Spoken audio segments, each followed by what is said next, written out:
চায়নারা দেখেন কিভাবে মাছ ধরে। এই যে বিলের পাড়ে এভাবে মানে ফাইভ রেখে আসে, এরপর দেখেন টানলে কি পরিমাণ মাছ পড়তেছে দেখেন। এগুলো হচ্ছে ইলপিস। এগুলো চায়নারা অনেক দাম দিয়ে কিনে থাকে এবং মজা করে খায়। এই মাছগুলো তারা কিভাবে ধরে সেটা দেখাবো আপনাদেরকে। তারা কি ব্যবহার করে এরকম মাছ পায়, পুরো ভিডিওটা দেখতে থাকেন, দেখলে আপনারা বুঝতে পারবেন।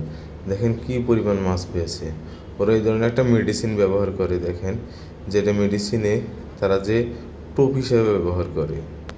ফাইভের ভিতরে এক ধরনের লোহা জাতীয় বা সিমেন্টের ঢালাই জাতীয় একটা মেশিন লাগায়, তার মাথায় হচ্ছে একটা টোপ ব্যবহার করে, আর এই মেডিসিনটা ব্যবহার করে দেয়। মেডিসিনটার গন্ধে সেখানে মাছ, শিং মাছ, দেখেন আপনারা কুচ্চা, টাকি মাছ, বিভিন্ন জাতের মাছ চলে আসে। এই যে মেডিসিন দিতেছে, মেডিসিনের এই গন্ধে কিন্তু মাছগুলো সেখানে আকৃষ্ট হয়ে চলে আসা থেকে। তাদের কি বুদ্ধি!